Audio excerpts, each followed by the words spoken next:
Hello, everyone, and welcome to another episode of the BirDie Golf Club Podcast. This week is a pre-recorded episode, which I had the privilege of going to Mannings Heath Golf and Wine Estate. This was actually the first in a series that I'm hoping to develop of golf course stay and play venues that have something for, most likely the people listening to this podcast, the golfers, but equally for their partners who may not be interested in golf. Obviously, the ideal world is that both of you, golf and that you get to enjoy the golf together and then obviously the amenities that come with it. But most likely, a lot of you find yourself in a pretty similar situation to me where my wife has no interest in golf, but she loves the fact that I enjoy it.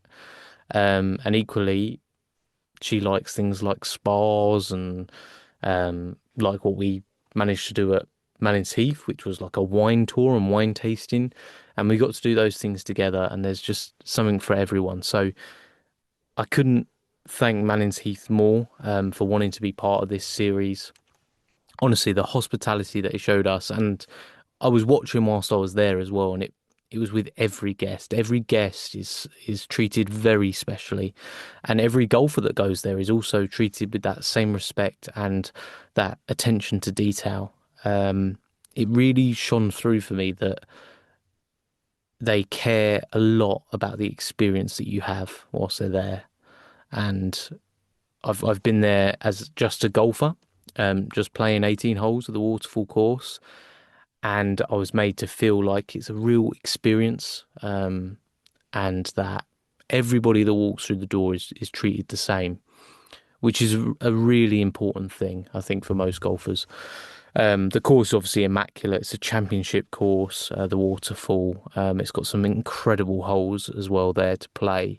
And it really feels like the whole thing's been like etched into the landscape. That's the best way I can describe it. I think because of the woodland that is surrounded by, the nature that is surrounded by, the waterfall obviously as well being a huge part of that on hole 10. That's right, hole 10 or hole 11. I can't remember.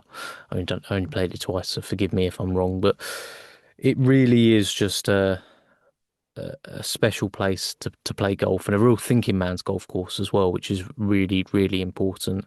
But with it, obviously, the hotel. The Vineyard Hotel is what we stayed in, and it was just spectacular views over the first tee box, looking out at the golf course. The food was sublime, unbelievable. I had a beautiful steak with, sorry to get your mouth watering here, but it was just perfectly cooked. And incredible. A lovely, warm bread rolls to start it off. Butter just melting in there. Fantastic. Lovely dessert as well afterwards. I think Eton Mess is what I went for. Just fantastic. The lightest cream that you could ever imagine. Just unbelievable. And you know what I liked as well? I could see all the little vanilla bean pods in there, which I really like. That makes me feel this isn't just, some cream from a pot. This has been made. So that was really good. And then also the tour of the vineyard was great. We were actually able to take a buggy out and have a little drive around that vineyard and really take it in. Beautiful summer evening doing that, and then obviously the wine tasting as well, which was a real experience. And actually, I think what has been really nicely put in that with the Leonardsley vineyard or wine estate is the story of what has led to that point. Mannings Heath is steeped in history, and whilst it's now moving with this new direction that Penny Streeter has brought in, it still holds on to its roots and just is a growing thing now as well. And the wine was beautiful. The sparkling wine that we had was amazing. Adam, who sort of gave us that tasting experience and told us the story, both Penny's backstory and also Mannings Heath's backstory with it, was just really great. So listen, go and check out the website. Go and have a look now. Show some support for Mannings Heath. Go and follow them on Instagram and Leonardsley Family Vineyards as well on there. And tell them that you've come over from the BirDie Golf Club podcast. Helps me out, helps them out, and it will be fantastic. So I hope that's the first of many.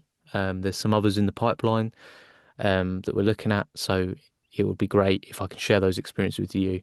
For the podcast section of this episode, we actually have Nick Scott, who is, I believe I'm getting this right, he's one of the playing professionals there. And he's the guy that you might see in the pro shop. He's got his lovely dog, who I've forgotten the name of now, but he's often seen with him walking around and checking everyone's okay. And Nick was a really great guest. Unfortunately, this microphone that I'm using here is amazing in this environment, but for some reason it plays up each time I've seemed to take it out of this. I think it's just a little bit too sensitive for big rooms.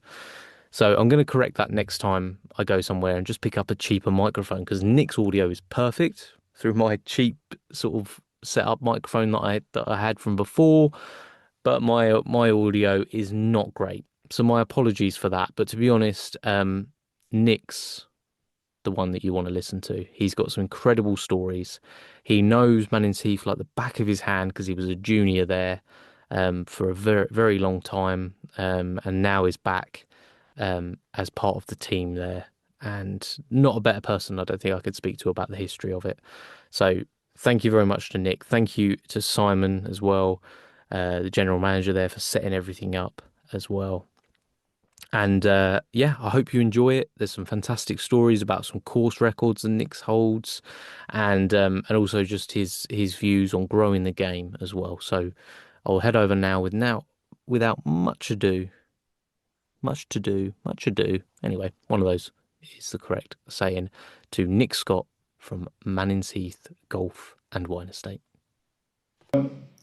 Nick, thanks for joining me, first of all. I think you've been roped in a little bit by Simon here. Correct. But what's your association with Mannings Heath, and how long have you been playing golf here? It's a long association. So I started playing golf as a junior in about 1985. Mm-hmm. And started as a junior here. So that's a long time. And obviously by virtue of being a junior here and loving playing golf, got a little bit better. Then that sort of dream of becoming a golf professional. So got to sort of the late 80s.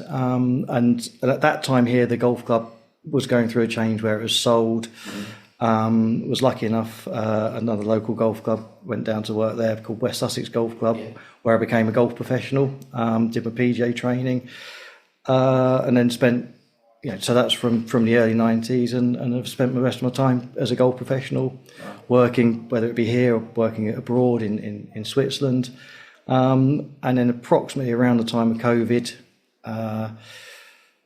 my wife travels a lot for work, so I was not maybe working as much. We had a young daughter, so like everything, we had a situation where I was looking after her a little bit more, and living locally in Mannings Heath, and obviously have stayed in contact with everybody here, and Simon, who was the assistant professional when I was a young junior, so he was like, dare I say, he was my hero at the time. Wouldn't tell him that now, but you did as a kid. You always looked up to the assistant professional, because you wanted to be them, basically. And he said that we've got this opportunity here where we need someone to come in and work, not necessarily full time, but 3-4 days a week to help run the golf club, look after the golfers, and so it was absolutely perfect. So literally from just after COVID, been back here and and doing that and love every minute of it. So, and it sounds a bit cliche, but ultimately, for me, I'm working here. It's my job. I'm in employment, but it's also it's a home for me. Yeah. This is my entire life and career has been shaped by being a junior here and wanting to be a golf professional. So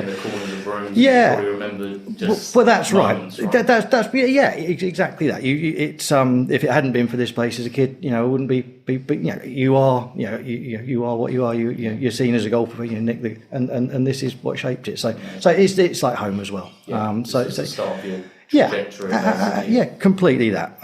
So yeah. That's amazing. So. That's amazing. And so you obviously play a bit as well. Not so much now, but yes, absolutely. So as a I played full time or pretty much full time for a number of years. So yeah, I won about 60 professional golf tournaments in albeit local level, whether it be pro-ams and regional stuff. So I was a good player, a decent player. I had my limitations, but kind of knew them. But I worked hard at it. But I kind of, I was realistic about what I couldn't achieve. But I'm happy with what I achieved and always worked hard. Yeah. Always gave it my best. But there's levels, and sometimes you don't always get where you want to be. But yeah, I did okay. And what would you say was the strength in your game? What would you say was your number one attribute? Someone asked me that yesterday. Actually, I probably didn't have an ultimate strength. I was just sort of fair to middling at everything. So more than anything, I probably didn't have a weakness. Okay. So I wasn't exceptional in one area. I think I was a very straight driver of the golf ball. Okay. But actually, when you think about it logically now, I mean, we all were back in the day because the equipment was so different. So we learned to play the game very differently to how when we had the Euro Pro here or now the Clutch Tour. And the way they play the game is so enormously different. Kind of still shoot the same scores, but the way in which right? But exactly, but do it in a completely different way. Yeah. So I would say generally pretty sort of average to middle across the board, straight off the tee. Sometimes didn't maybe hold enough putts when it mattered. So they sort of equal each other sort of out. But yeah, pretty good mentally. Didn't used to get too upset with it all. Could cope. So you play with a lot of lads and they go banana. I had a club snap. I was with. Yeah, exactly. His favourite club in the bag. Yeah, or was it? Well, you don't want to do that. Well, they won't do it again, hopefully. But yeah, exactly. And that of course, and I think, mate, dare I say, when you play a lot of golf, you do learn from, because you can see how detrimental that is to just putting a score in, because you're out there a long time. You can get hot, you can get bothered, and then I think, and also with the young lads that we teach now, that's the area of the game where you've got to get into them, just say that, because it can get quite it can quite intense nowadays, because they rely on a lot of technology and stuff, and sometimes you just got to just trust your instincts a bit. Do you think the fact that golf's become more athletic, perhaps, as part of it, and there's a lot more physical training that goes into it, conditioning? I was talking to a young lad the other day, Frankie Hardy, 9 years old, got conditioning course, physical training course, everything like that. Do you think those aspects, although the mental side is taken care of, do you think that even brings out even more sometimes the sort of aggressive side of a person? Because obviously they've been trained and everything like that, and what comes with that is probably a little bit of ego with it as well. Do you think that's sort of lent in a little bit towards the mental side being more difficult to get a grasp of? Do you know what? It's a very good question. I truthfully don't really know the answer. I think there's a balance, isn't there, to everything, and I think potentially the more you do, the more you expect. Yeah. So that can create pressure on yourself. Yeah. Yeah, because of that's where it's hard, because you're practicing all the time, and and exactly, and of course, but you're absolutely right. I mean, that has become such a huge part of the game. So if say for example, we go to the early 90s, we wouldn't have dreamt of going to the gym. It was actually you wouldn't, and if you did, you wouldn't tell anyone. Because it would be a sign of weakness. Yeah. It was absolutely fact, as we thought. Sorry, that does not. It was absolute fact, as we thought, that that was almost you got fit playing golf. Yes. That literally that gave you everything you need. Yeah. There was no concept, and so hence. But of course, we now know that was detrimental, because it restricted the way you swung a golf club. You could only swing it a certain way. Now obviously these guys now can swing the golf club in such a different, fundamentally way, because of the way they can work their bodies and create so much more power that we just couldn't move like that. When you look at someone like, I know, who was here the other day, you look at Gary Player. That's right, yeah. What did he always put first? Flexibility, That's right, but I'm not. But even he probably wasn't working on the things that the boys do now. No. Because if you think from a logical, so we worked left to right to create power. Yes. These guys go down and up now, so they're like and that the pressure and the stresses that puts on your body are completely different. But obviously they just create so much more. How have you found that adaptation now that, because obviously everything everyone thought they knew about golf ball trajectory and what was happening and impact has completely changed with obviously like the foresights and the ground force reaction plates and everything like that. How have you found that adjustment yourself? Because you probably had these entrenched sort of like beliefs. Did you find you had to make an adjustment in your game? Do you know, I was probably at a certain age where absolutely accept it, it's the right thing to do, but probably strong enough mentally to not have, because if someone's hitting it who's, I could probably go out there with a 12-year-old tomorrow and he'd hit it 50 yards past me. Which psychologically is tough. So as you say, do you need to try and adjust? But I've got enough belief and confidence in my own game and what I'm doing. I would stay with what I'm doing. But you're right. I think for a lot of people, that's going to be a hard. Someone maybe a little bit younger than myself is going to have to, maybe adjust and what you want to get out of the game. But I think I can cope. But there would have been a time because when anyone hits it past you, no one likes it's just a fact. It's not but I think I would cope with that okay now. I think you look at someone like Phil Mickelson. He's not quite ready to let it go yet, is he? Exactly. But these guys are exceptions, aren't they? Yeah. They are. It's that classic statement. What do these guys have? And the answer is you don't know what they have. They're just different. They're just different, and that's really the answer there. Yeah. And it can be a multitude of things, but they're just different. And so since you've started working back here at Mannings Heath, what are the big differences that you've found that have sort of changed at the club since you were here as a junior? Yeah. So I mean, first and foremost, the golf course is still exactly as it was. So and that's important because it's a wonderful golf course. It's beautiful, it's natural, and it's just a peaceful place to be. Yeah. So that's the key thing. In terms of the difference between the golf club, they're two different worlds. Really? So when I was a junior here, this wasn't even the clubhouse. So the clubhouse was by where the 16th green is now. Right. So it's a small little clubhouse, with a tiny little dining room, a little pro shop, and and it was just a little private members golf club. Wow.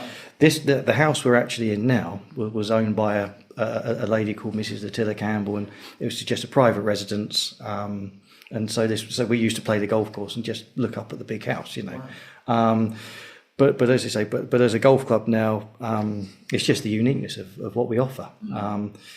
Penny has bought the golf course 12 years ago. Has invested huge sums of money into the golf course, and that's into the golf course, the clubhouse, obviously developing the wine side of things, which we now have. So I think you just can't compare them. We've just moved with the times.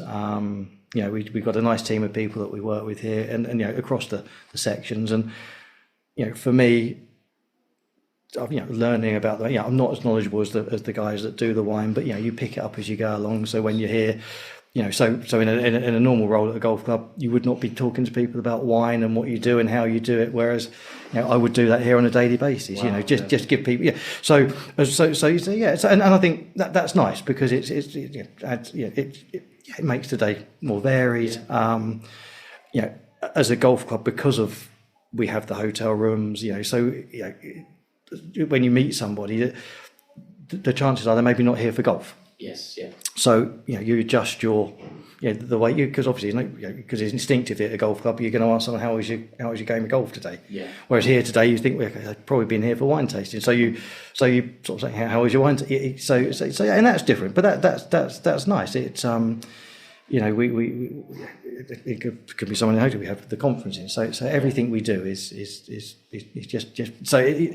Whereas in the other place that would obviously never ever have been the case. So we're just moving with the times. Exactly. I mean, it seems quite unique as well, really, because this is me being his days all part of the Stay and Play series, where essentially, I love golf.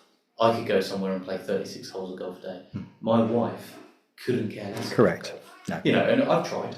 Well, that's right, but it can have that. But that can be the case. Yeah. She's lost me to golf essentially. So why would she want to play? Correct. So what we're doing here is obviously highlighting that there's places, Mannings Heath being one of them, where there's something for everyone, and Massively, that's what makes it unique and somewhere to go back. So clearly, there's the golf if you like golf. Yep, Most absolutely. of you play golf, fantastic. Yeah. But equally, there's also the wine estate, which obviously opens up a whole different type of luxury stay, essentially, which people, when they're looking for a break, they're looking for something to enjoy. Correct. And there's not many better things than to sit back with a glass of wine with a beautiful view of golfers under pressure on the first tee. Yes. I mean, the golfers don't like it, but if you're not golfing, it's great. Yeah. I played here for the first time. I think it was a month and a half ago. Yeah. Something like that, and I was so glad that it was a windy day. Yes. And there was nobody on the terrace. Yeah. About 4 people this morning said, "Well, people were watching us when we tell you." Yes. Yeah. That is all part of golf. If you let people play through, that feeling. Correct. Yeah. Exactly. But you're absolutely right, and I think a lot of the business we get reflects that. Yeah. And it's just you can have the afternoon tea with it as well. So there's just so many things that you can. Yeah. Close to Horsham, so you've got a little town on your doorstep here. So absolutely everything you need. Obviously, Penny owns Leonardsley down. The gardens down the road. So. There's just an enormous, in such a small little area, the convenience to getting in and out of Gatwick Airport. It's just a really, you feel like you're in the middle of nowhere, but you're in actual fact, enormously close to, to the transport links to London, Brighton on the doorstep. So you should be able to sell it to a non-golfer, relatively, I would say, yeah. Absolutely. I mean, I grew up in Crawley, so Mannings Heath was always a place for me at the time, sort of like, early 2000s, it almost felt very exclusive. Yeah. And I think that's something that's also important in some golf courses, because there needs to be a little bit of that allure to a place and a little bit of mystery maybe. And if you get a chance to play it, it's memorable. That's what becomes part of it. But I know when speaking to Simon, you were saying that a big part of the initiative here, especially with the introduction of the wine estate and a little bit more of a family sort of centric sort of feeling, was to make the place feel a little bit more open, in the sense of you could come and spend a day here. That's right. Have you noticed that? Well, I think that's actually what I was alluding to earlier, is that when you're here, exactly that, there's no guarantee they'll be here for golf. And I think, absolutely. And I think we have to, because, you've got a big business here to support. We've got a beautiful kitchen, a beautiful restaurant here, which we need people in it. Downstairs with the golfer side of things in the spike bar, that generally is pretty busy because the through golf. So we have to make sure that what we offer is first class, and I really believe that it is. I say because it is just that uniqueness of it, really. Just going to an out and out golf club for a non-golfer is clearly a terrifying thing. Yeah.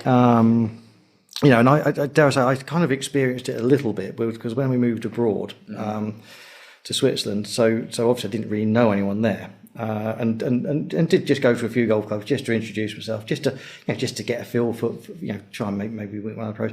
But the same thing. So I kind of went back into being someone going into the golf club for the first time. That how daunting it is, because when you're at a golf club all the time, of course you it's a friendly place to be, so you don't panic. But obviously, we mustn't lose sight of the fact that what you just said. But it's finding that balance, isn't it? Keeping the standards right, making sure that the members are happy, and it's just working. But I think we do a pretty good job. And we're in an era, aren't we, where golf is getting more accessible. But then I've always maintained on this podcast, we don't need to lose tradition. No, and that's a fine line to trap on. But difficult. And I think what's also from our point of view, but what's really interesting at the moment, and I think this is probably and I'm sure a lot of golf clubs will say the same, is that it's quite one-dimensional. If you get, for example, juniors when they're younger, they come through and then they go through the system. But what you tend not to get is lads, or girls for that matter, in the sort of when they get to about 12, 13, wanting to come to the golf club, if they've already started by then. But at the moment, we are just in a huge influx of primarily teenage boys, but sort of 14 and 15, where I think historically golf was not necessarily seen as ultimately that cool. Yeah. That's where the drop-off used to happen. Correct, but we're just, so today we probably, some of them, they've broken up, we've probably got about 10 or 15 lads out there that have all joined recently, and obviously we try and work out why, but we think it is because of podcasts, because they're seeing the influence. YouTube. So they're not influenced by Rory McIlroy and the top golfers of Tiger Woods anymore, but they are influenced by watching Instagram, TikTok video, and that's so as much as I'm relatively old and I don't really understand that world that much, but it's clearly having a really massivly positive effect. I thought you'd always be on TikTok. I'm not, but maybe I should. But no, it's huge, and really there's not much else you can put it down to. Yeah. It really, I mean, you talk to them, so that's really so something that we're not really responsible for. In terms of is so it's, Bryson DeChambeau. I mean, I know he is a player, but his content is not that of a. He's recognised that there's a market there for a huge fan base. That's right. So and he's so he, more than anything, obviously a fantastic golfer. It deserves, I assume, I think, an enormous amount of credit for. Well, everyone laughed at him, didn't they, when he said he's taken the live money to grow the game. Yeah. And everyone said that's the most overused cliche, and you cannot deny. I think it's working. That he's grown. Yeah, or if it's not that, then I'd love to know what else people could offer as an alternative. Yeah, seems to be what it is sometimes. That's right. You just got it across the board, and and and that's hugely positive, because for us. Obviously means we've got to work a bit harder because you've got more lads to keep an eye on. But that's great. And again, if you get that age, you can, what you just said, the education, making sure, they can wear the hoodies, they can wear the certain types of clothing, but what we expect on the golf course is still there, and they're really happy. They just want to know. I think the good thing about these YouTube channels and stuff, it hasn't gone to the point where they're, going out and wrecking courses. No, oh God, no. Generally all these guys that start these channels grew up in a golfing environment. And I think the common denominator when you see lads that have grown up as juniors or just grown up in and around, they may not be members of golf courses, but they've played golf since then, is that inherent respect that happens from a young age. I think so. And that comes along with the traditions. Yeah. So if you lose traditions, you might lose that respect long term. But generally, if you grow up in and around golf, even if you join it as 12, 13, 14-year-old, you're going to fall in line eventually. Because if you know that if you don't, then you wouldn't be able to play, and you've fallen in love with the game. Then So as we always, we used to say years ago, but even sort of a lad that maybe isn't the best behaved at school, if he loves playing golf and he knows that if he doesn't play, he's going to be the best. The teachers wouldn't recognise him at the golf club, would they? Because exactly that. And I think so. So the more we can offer that, the better. And and dare I say, kids after COVID have ultimately had a pretty tough time. And so again, we praise the social media, but of course for the lads the boys and girls that spend too much time on it is so again, but getting them then out in the fresh air playing golf. So it's but that comes down to balance again, doesn't it? Of course. It's the importance of it, but then so it's just hugely positive. Simon introduced you to me, Nick, by saying Nick's got a few course records that he quite enjoys talking about. But I think he enjoys talking about it more than me, to be honest. Yeah. One or two. So come on, give us a rundown. What's the course records you got? 61 at West Sussex many years ago. But that wasn't in an actual official competition. It was just playing with the members in an event. Still I don't think it's been bettered. So I think I mean, but it's a tough golf course. I've not played it yet.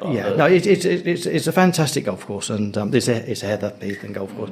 So only par 68. So 61 is only 7 under par. So it's not. So it's not, but there's only one par 5 there, which is the first. So and again, so if you don't birdie the first, because invariably a course record would probably be an eagle and a few birdies on the par 5s, and then a few good holes and then not dropping any, and then you're going to be there or thereabouts. So that's one. An unusual one in France at Dieppe Golf Club.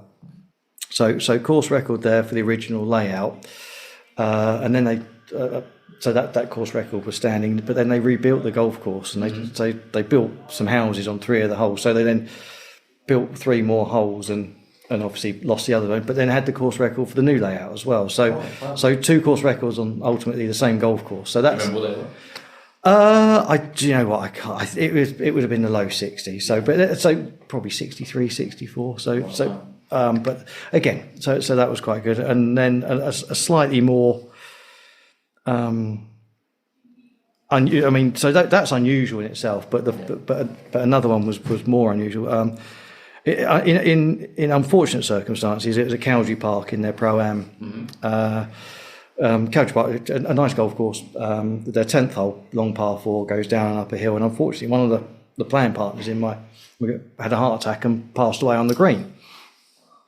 Which was incredibly sad. Yeah. We were very fortunate that on the next hole there were 3 heart surgeons, so they were pretty much came across to risk immediately. So we didn't have that sort of just standing there, not really knowing what to do. Yeah. So an ambulance came along. We rang out. They tried defibrillator, did not to no avail. Into the ambulance, and off he went. And before he'd gone there, I'd literally just chipped up to about 2 foot from the hole. So it's been about an hour, and so off he's gone in the ambulance, and I'm literally just going down to pick up my ball marker, and the other 2 guys in the group said, "No, we want you to finish." And I was thinking, "Really? Well, you do? Yeah, I mean, you just fuck. So you're not gonna. You just okay, fair enough. We'll carry on, but let's finish." And that's obviously missed a very short putt. Not too worried about that, clearly. But I had been playing well before, and carried on to play very well afterwards. And I think it was 64 course record. Won the Pro-Am by about 3 or 4 shots. Obviously. Got a bit of a reputation after that for being a bit of a callous so and so, but ultimately, as much as it sounds, the gentleman in question, he had retired quite young. He'd spent a lot of time playing a lot of golf. He loved his golf, and then so he was quite elderly, and so as much as it was a sad thing, for him it was okay. We didn't. We all went to his funeral and one of the old golf pros from his club, and it was as much as it was a terrible situation, and as much as it sounds a bit of a strange story, that there was a calmness about the whole thing and how it happened that made it. Okay, I mean, I think does that sound? That sounds a bit weird. I think out of context it would sound weird, but I understand completely. Yes. I think had we been out on the golf course, just us 4, no one around, it would have been a very, very different.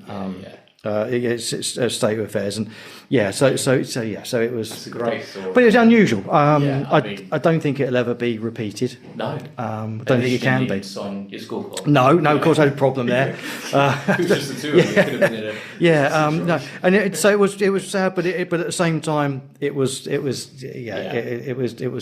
strange. But no, you're right. I mean, it was. That speaks a little bit to what you were saying of mental fortitude that you were able to carry on after that. Yeah, I think it was so extreme. You don't really. I mean, what do you do? Well, and again, but this comes down to golf, and I suppose we're all different. And I certainly, for me, discovered that at my best golf, when I wasn't thinking too much, when you're not worried about things, and obviously that is a great example of something that's going to take your mind off of playing golf, and so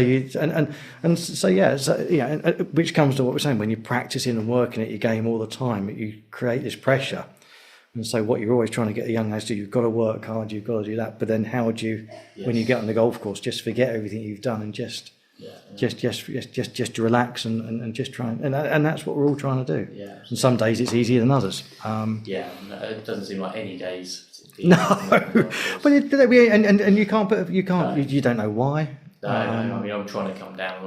I'm at 10 at the moment, so I'm trying to just... Yeah, which is a really good, which is a great handicap. Some okay days, yeah. But obviously you're going to want to get into the single digits, and desperately. And it's going to be chipping and putting. It always is, And we can talk about everything, but it'll be chipping and putting, and I mean, I think one of the things that's great about the waterfall course is that when I played it and I was looking beforehand, and generally a lot of courses you go to nowadays, especially championship courses like the waterfall absolutely. It's smash driver. Yeah. To get out there. But here, there's no... It just doesn't set up for that at all, does it? No. When you look at the second hole. I think that's right. I think that's why we're blessed here, because it's very natural and very beautiful. So it's not been built with that style of play. It doesn't. No. So there's some holes with dog legs. So a 200 yard in the air with the correct right to left or left is the perfect tee shot. Yes. You can go if you hit the golf ball on this golf course 200 yards, off the men's tees, men's competition tees. Say you hit the ball 210 yards, 215 yards straight off the tee, you could. There's not a hole you couldn't not birdie comfortably. So so people like to play the golf course and come back because you don't feel beaten up. No. Golf courses can get quite long, and if you just constantly just feel like you're just having to smash a fairway wood to just get near the green into, you're right. There's a lot of courses like that now. So we have obviously the back tees. And it can be a challenge, but ultimately most people don't play from them. And I know I was talking to Rowan Leo, and he was saying that. He smashes it. He hits it a long way. He smashes it. He hits it a long way. But he was saying that he likes to go to the Kingfisher. Yes. Because if he's prepping for a tournament, obviously because of the style of the waterfall, it's such a unique course and got so many unique holes. It can be difficult to prepare for comps sometimes. Yes, and he knows it so well. So he can sort of not cheat the system, but he knows where to hit it. Yeah. Whereas he can go over to the Kingfisher and he can play from the back tees. Yes. With irons.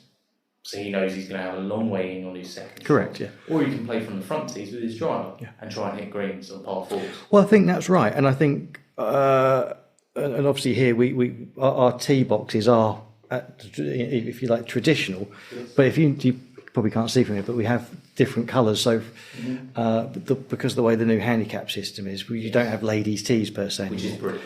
That's right, but again, so DeChambeau again, his name comes up all the time. But he did it. He made an interview last year, just before the year, where he said as a kid he used to go out and play off the ladies' tee forward just to get in the mindset of just birdieing every hole. Yeah.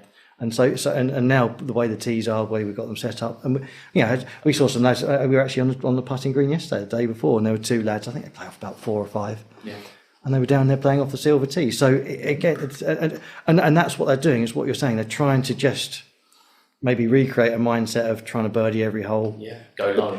And get them, because it is a mindset. Yeah, and it's fun to play the course from different. Yeah. There shouldn't be this idea of you should be playing from this tee. You're going out there to have fun playing golf. Generally, most golfers. Probably to have fun, shouldn't be playing off the back tees. Everybody's off the wrong. Everybody should go one set of tees forward. Just go forward. Yeah, you've got to. If you can drive a green, well, is there anything more fun? No. Well, that's right. That's right, and exactly. I mean, obviously, English course we don't have that in America. You have these 200 yards length of tees from front to back. But now we've opened up what were the ladies' tees to everybody, so we've got that extra, and we can, and we do. I mean, we have this conversation with golfers all the time, but I think that a macho thing can often prevail. But the more that people do it, the more people see them doing it. And obviously the other side of you mentioned earlier the second hole with the carry. Yes. We do have a really healthy senior section here, and there probably are. A number now where the carry off the men's tee is too far, so they now have the benefit they can go forward off the silver tee. Yes, they lose maybe a shot off their handicap by going forward, but again the enjoyment comes back in, and that would not have been there pre the new handicapping system and the way the tees work. So again, golf is evolving, aren't we? And sometimes you've got to look at all these things that we're trying to do and making it as easy as it is. Exactly. When I started, obviously I went off the ladies' tee. I think my first handicap was 61. We interrupt this episode for a quick ad. As you know, if you've been listening to this podcast, my putting has just gone to another level, and I cannot thank Runner Golf for that enough. And it's not just me, my Golf Spy have recognised that Runner is just a fantastic new name in the golf space, and actually came runner-up in multiple categories this year on the My Golf Spy putter tests for the best putter of 2025. So it's not just me saying it, the results are there. Simon Lino has created a putter which just will elevate your game because it's made for your putting stroke. It's not, one size fits all like zero torque putters are. This putter is unique to you, and it can be further customized when you get it by adjusting the weights in the back. I can't speak highly enough of it.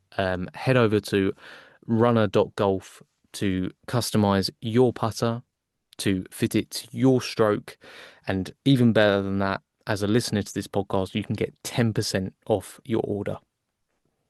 10% off your order with the code the BirDie Golf Club 10. That's the BirDie Golf Club 10 for 10% off your order at Runner Golf. I'm pretty sure there wasn't a carry on his golf course you could make. Right. Not one, but you just keep going and you get there, don't you? But I can't wait for that with my little lad. He's 4 at the moment. Okay, but perfect. He's had a little plastic club in his hand from 18 months old, and he just loves it. And I now take him to simulators because it's the best way of seeing. He likes the range. Yeah. The golf course is too little for him, really. Yeah. But with the simulator, I can progress him. Once he hits it far enough, we can then be like, right, we can go and play a course on here now. Yeah. And he gets to do that, and then we can look. He can see an outcome. Exactly. You can see an outcome. Yeah. He loves that. Yeah. He loves that. Well, I think that's great, and even at that age, just get on the putting green. Just if they see the ball going in the hole, that because if they see it on the driving range, just trickle 3 foot in front of it. You're right. There's no end game to that. No, and at that age, if they want to hold the club left, below, right, whatever. And do you know what? And you just stand there and you laugh and you just encourage. We went and he hit 150 balls in an hour. Did he? Good lad. I was really stupid because I brought my clubs with me. Like I was going to have a turn. Yeah. Absolutely no chance. No, but that's right. And big balls, big clubs, you name it. Yes. It's absolutely and I'm sure he'll be hooked for life. I think. Yeah, he often says to me, he's like, when we're going back to full golf, that's where we go and play. Well, that's right. And of course, and we're very lucky here. We've got Callum starting here as a full-time designated coach for kids in 3 weeks' time.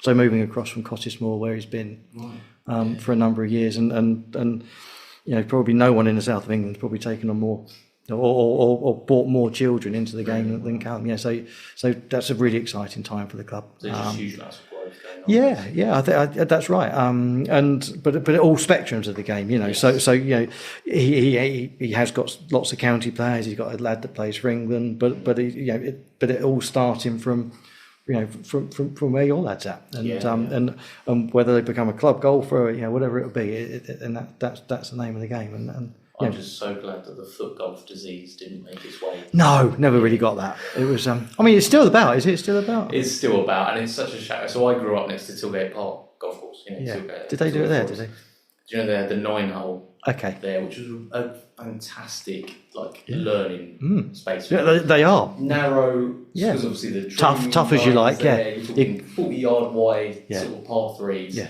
Impossible. From 50 yards to 200 yards. Maybe some iffy bounces. Super iffy bounces. Greens that were a few dog walkers. Exactly. Yeah. Dodging those, and I couldn't. When I left, Marion came back, and I thought, oh, nip up there because I was at my mum's. Don't you?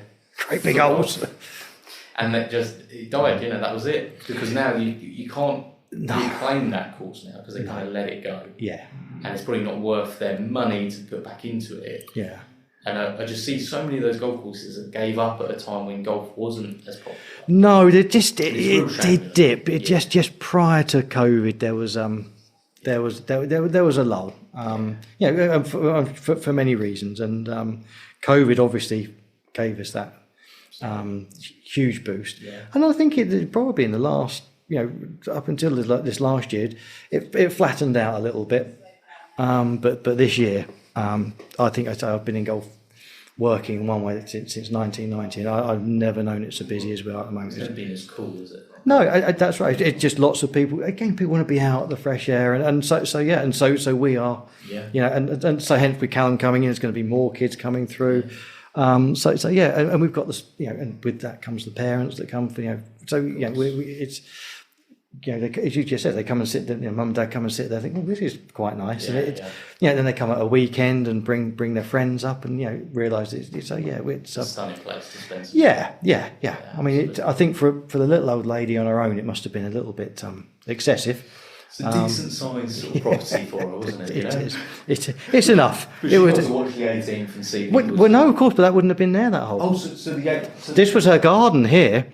So all this here. So the other side of the trees to your right hand side there, so the tee that was the hole there, the other side of the ridge, but the tee was the other side of these trees. Okay. So the hole was almost identical in length, right.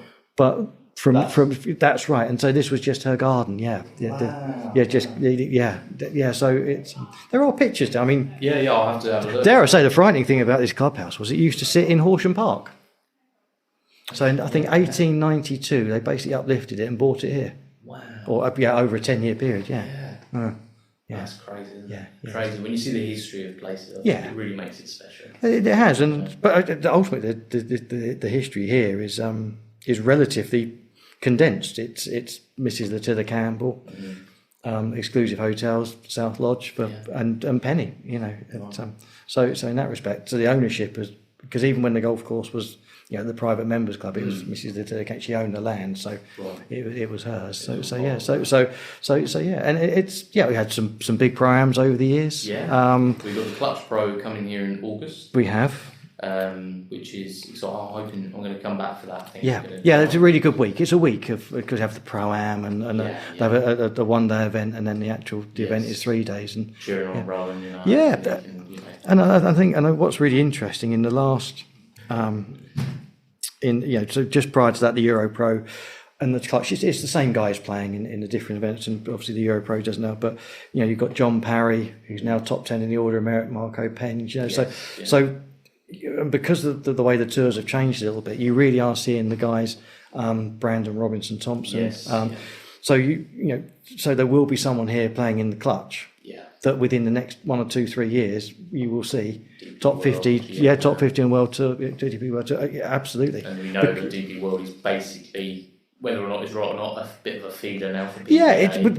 The structure's different, So the strength isn't quite as strong as it would have been. But there's a clear path there. Correct, and so that's really exciting. So whereas at times you get the lads and we're all sort of there trying to get there, but no one does. There's guys out there that will be. And lots of them, and that's nice. So when you can see that August, isn't it now? Good golf. Yeah, absolutely. Yeah. What do people do for that? Can they get tickets to attend, or is it? No, really straightforward. Just park in the car park, come down and go and watch it. It's the way that it's run. I mean, it doesn't quite command. A ticket. No, but of course it gives it so much credit. The more people out spectating, so we get lots of members come. Yes. And again, with the social media team, it will be made clear that. But again, we've got all the young kids now that we did. We've not had so many, so they're all going to be champing at the bit to go out and watch. And again, great for them. We talked earlier, that aspiration to see what golf can give you, what it can be, and then they sort of think, that's their job. They just go and play golf. Hang on, I'm at school. I might want a piece of that. That sounds good to me. They're playing golf, and next week they'll be playing golf again in a different tournament. So that's why it's important we have those. At least one event a year like that. We've got great practice facilities for it.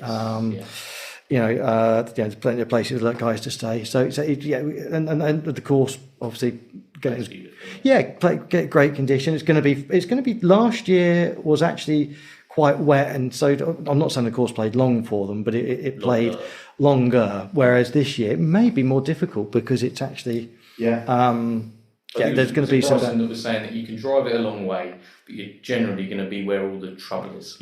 That's right. You're hitting it up by greens, and you're a little bit out of control essentially with that. you're then going up in thick rough, short-sided. Correct. And probably the challenge of the course here, our greens are relatively small, often just raised up a little bit. So you're right. So that's right, absolutely. And it's going to so if you just hit the edge of the green, it's going to roll off. So you've got but they're going to adapt to that. And dare I say, when they come here, they're going to have had a couple of months of bouncy weather, maybe a bit less off the tee. But judo gets the greens. They work really hard at it. What would be your prediction? Because for lowest round of the week when it comes to that, because of the nature of how they play, and the way the prize fund is, I mean, they basically all just. It's a thrash, yeah. I mean, because you need the prize money is very good, but it's more that's right. So you might as well, if you don't come in the top 10, so the golf is really aggressive. Yes. I think that is it. I think over 3 rounds, it's going to be about 15 under par. It's generally around that sort of that sort of area. I think if you're 10 under par, you're definitely not going to win. Some high quality. And lots of it. And again, I think, so having the event going to encourage the juniors. For the members, it's not going to give them any encouragement to go and shoot 15 under par. No. But they love seeing, because they think, I find that hole quite hard. And he's just hit like a 2-iron and a wedge into it, and sort of, appreciate it. Is it Sodom holes? Yeah. I mean, are they potentially just going to be taking an aggressive line towards the green on that? They do. So we have probably to. Not even driver, is it? No. Even off because we have a black tee that's further back. No, it's not. So yeah, exactly. It's a different it is. But again, we have actually. So what's happened here, and again, we've got a process of doing it. So when the guys at South Lodge took over the golf course, 4 or 5 of the, as I said earlier, the greens are quite small, a little bit slow-peed, maybe often a little tier in the middle and banked around the outside. They did embark on, it was at a time when golf courses were going to this sort of USGA style. Yeah. And it was all the thing. All the new golf courses that were being built they were kind of one-dimensional, all the same. There was not a lot of imagination. Yeah, when farmers were selling their farms and building. There was early 90s, and 5 or 6 greens here were in need of a change. So they basically just made them sort of quite big and flat, which at the time was the style. But of course, for us here, enormously out of kilter with the rest of it. Yeah. So at the moment, so again with Simon and myself, and doing work to make and just reinstate. Yeah. So for example, at the back of the second now, we reinstate. So last winter we've instigated all the rebankings there, which will now have taller grass on it. So now rather than just having a green, you've got if you do hit it long and right, you're in serious trouble. Yes. Whereas before you could just long and right, just park that down there, that's fine. So. Again, we've got the 4th green will be done this winter. So there's and obviously with Penny's investment, that's enabling us to do that. And that's really important. And I think and for us, and again, it makes us sound a bit old fashioned, but to see the golf course in all its glory, because I'm not saying they made a mistake when they did it, but it certainly wasn't. Sure. You wouldn't do it now. Yes, so now with the investment we can do that, and hopefully when it's done, people won't even you won't know, well, you wouldn't know it's been done. It's just because it looks natural. I think from playing it, I can tell that the golf course almost like tells a story through it. There's some golf courses where there's a lot of holes where you're they pass you by, and they can be samey. Yes, that can't be said for you. No. I think the 2 holes that were possibly the most similar. I've forgotten which ones they were. That was back 9. Well, you've got 16 and 17 go. That's right. Yeah, that was probably the ones where I thought this is the most sort of ordinary, and that sounds really. Well, that's right. Yeah, no, it's not uncommon. Yeah, if they were all like that, then you're right. Exactly. But of course, obviously remembering that. But originally, 16 was the 18th. Right, I see. Yes. And the 17th was the 1st. Yes. So originally you would have. That's right. So you've got that. And obviously there's, as I said, the interesting thing recently when Gary Player came here to play, and you maybe have to cut this out, but there was always a story that Gary Player's one of his favourite holes in world golf was our 11th hole here. Yes, yeah.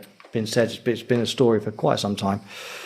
And so when he arrived the other day, Simon, general manager, sort of said, "Welcome back to Mannings Heath." He said, "I don't think I've ever been here before." So, okay. So potentially he's not. That would make that hole being one of his very unlikely. So we thought, well, we'll let that slide. So then on the next, so he was going around the golf course on the buggy, and then one of our members on said hole said to him, "I believe this is one of your favourite holes in golf." He said, "Never been here before."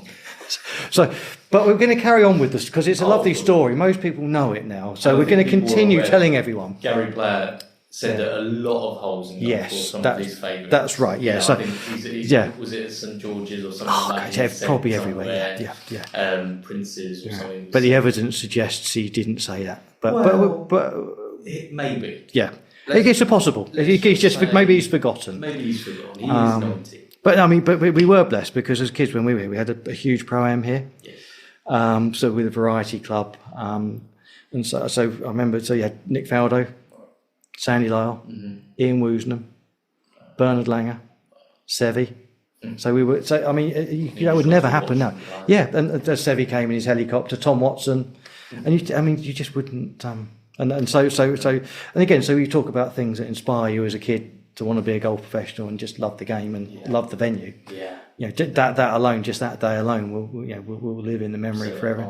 Because that would never happen ever again now, would it? No. They were all here. You know, sort of guys like Sam Torrance who were Ryder Cup those days were like the second tier of the people that arrived. And now you're 4 or 5 deep in a crowd trying to get a glimpse. Yeah, it would. Yeah, I mean, it's a different world. And then we were. Yeah, Sandy. I mean, I think I actually was in the group with Sandy Lyle, and it was. He did make the golf course look quite easy to a 12-year-old. Was braces on at that point? No, I just remember all I remember is a ping 1 iron that used to go like a missile. He probably still does. He's probably still got it in his bag. I wouldn't be surprised. But it was a ping. He stopped. Was it 2 years ago at the Masters? Was his final one? Yeah. Just such a talented golfer. And the longevity as well. Yes, desire. Again, probably not. His father obviously was a great coach. I'm not so sure he probably understood a lot about the game himself, but was just so naturally gifted. Yeah. Could just do it. One of those. Absolutely. Yeah. So Nick, I mean, final point. If somebody comes to Mannings Heath, what would be and plays the waterfall? Let's say waterfall maybe. What would be your biggest tip? I know you already mentioned if you can hit a 200-yard shot, pretty sort of where you want to need to be, you're going to be all right. What would be your other biggest tip to come and play and to shoot a respectable score for your handicap? Well, I think that's a good question. I think obviously what we just said is fundamentally important to get you started. Well, I think as we always say when it comes to golf is to make sure that you just play within your expectations aren't too high. So. And don't perceive a shot that you might think is negative, i.e. down the fairway in play to give you a next shot, as the wrong thing to do. Yes. I think everyone sort of tries to just hit it as far and unfortunately as golfers, and this does sound very negative, and I'm trying not to be, but we kind of all think we're a little bit better than we are, and when we talk about shooting good scores, the ball being in play. And then keeping it in play. And to do that, it may be, well, actually, I'm not going to slam a 3-wood over there. I'm just going to put a 5 iron into play there. And then, of course, that gives you the confidence to build your score. And you learn to build your score because I think nowadays, the way, people are not necessarily, when we played, it was medal all the time. Yes. So you learn to just control. You couldn't lose a golf ball. No. Because then whereas of course a lot of Stableford now. So maybe just play like you're playing and just keep the ball, hit the ball where you can see it. I don't enjoy hit the ball where you can see it. Yeah. Do you know what? I'm more stroke play. That's how I grew up playing. Yeah, I'm not, but exactly. But I've done Stableford a couple of times, and my head goes out of the game. It's different, isn't it? Holes, It's like, well, I'm not going to make them this hole, so nothing works. Yeah, it's different, and I think and it's dangerous, isn't it? That's why you've got to say, if you just play the game Yeah. one-dimensionally, and it can seem boring and it can seem not exciting, and I kind of get it. I do get it, and I get it. The grind's where it's fun. But if you want to shoot scores, and you know, if you want to get your handicap down to 9, you've got to you've got to lose one less golf. You've got to chip and putt better and lose one less golf all around. The other day. Well, that's good. That's good. How do you manage that? It was. My putting's been really good recently. I changed to a new putter. Just trying to think. 5's a lot. I mean, 5 is so 3's good. bad. 4 something's gone wrong. 5. So that's. I'll tell you the story. So it's Seaford Head Golf. Okay. Yeah. Which is a great little golf course. Amazing. Yeah. Recommend everyone play there. Unbelievable conditions as well. Yeah. But we're bearing in mind the investment that they have. They wouldn't have a lot of greenkeepers. They wouldn't have a lot of machinery. Council owned. Yeah. Correct. Yeah. So they couldn't do more with it now. Great track, but parred the first 4 holes. Yeah. Good. So hang on. Par 3, par 5 down the hill, par 4 along the road. Yeah. So parred the first 4. So you got 1 which is across 18. Yeah. 2 par down, 3. 2's the par 4 down the hill, and there's another par 4 back up the hill. Oh, that's the third.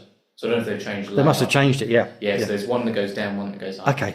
And then the par 3 going towards the pill-box. Yeah. Parred that. Yeah, it was over across the sort of ravine. Didn't make the green, but chipped on. Yeah. 1 putt. Nice. So I want to run here, right? Okay. I'm like, okay, how good can we get today? And I think that's where I got. So anyway, doubled the par 5. Okay. It goes down. Right. Okay. Yeah. Then just got a bit unfortunate. I thought, okay, not the end of the world. 2 over 3 5 on the road hole. Which along the road. Always scares me because I once nearly hit a Range Rover. Okay. Yeah, it is. Yeah, there's no fence, is there? There's no fence. It's just road. And don't go left. Don't go left. So I aim at the tree on the right, and I just smash driver at that tree because I think if it hits the tree, it's just plopping down, and I'm fine. Yeah. And if I hit a little draw, I'm going to be because they're nice houses as well. They're nice houses. Yeah. Get away from them. That's what I told myself. Yeah. So anyway, I do hit the tree, end up with a perfect lie, looking at the green, hit 4 iron, I think it was. You can play quite long now. Yeah. It was into wind. Yeah. Because there's a ridge in the fairway. That's it. Yeah, I was way before that day. Hit a nice little 4 iron, chased it down there onto the green. So perfect. Green in reg. I'm thinking this is one of the level par 3-5. It's easy after that. I'm going to be 2 over through 6. This is going to be great. The greens, they'd gotten to a point where they were so green and almost long, pure, where they kind of had grain. Yeah. But they do because they can't go too low because if it doesn't then rain and the water system goes out, they've lost them. Exactly. So that's the greenkeeper's way of protecting his greens. And I wasn't used to it because you don't tend to get a lot of that. No, not in this country. Especially on the coast as well. They tend to be quite sort of keep them low. And putt went short, had 10 foot for par, and I'm like, okay, get away with bogey. Hit my next one, but I see the par putt fall in line with the love. Sort of fall in love with the line. Go about 3 foot long of it, right? Okay, so I'm like, here we go. 3 putt it is. Push my third. Passed. And I'm annoyed because it wasn't a good putt. No. I didn't commit to the putt and I was annoyed with myself. Oh, you should be. Scared of the 4 putt. Yeah. Annoyed with myself. Oh, yep. The final sort of nail in the coffin. I lean over to I mean, we're talking, this width. So that's how long the putt was. The size of a hole. The size of a hole. Yeah. Exactly that. Lip out. And the lads are all watching me as well. And we said ball in hole all day. We said no gimmies, ball in hole all day because we were playing like I'd love to say you'll probably never do it again. But you probably will. It hurts so much because I actually ended up shooting an 82. Okay, so you now think I could have broken 80 there? Easily broken 80, I think, because that was just such a silly mistake. And that just hurts, doesn't it? Because I can't go back to that date now. No, you're never going to get it back. Over. And I think you're right. And I think and I think we have situations as golf. When we don't play for a lot of money when we were younger, and you do something like that, something similar. Maybe not 5 putts, but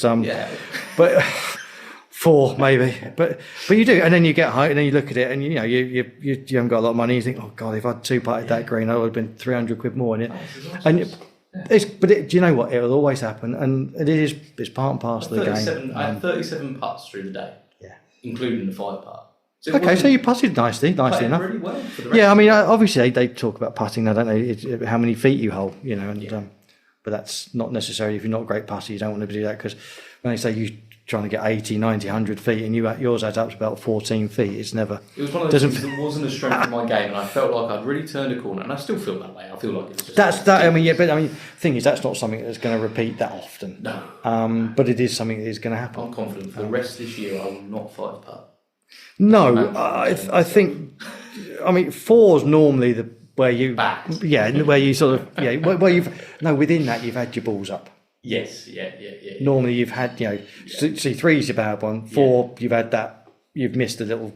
I did 4 putt earlier on the Sweetwoods.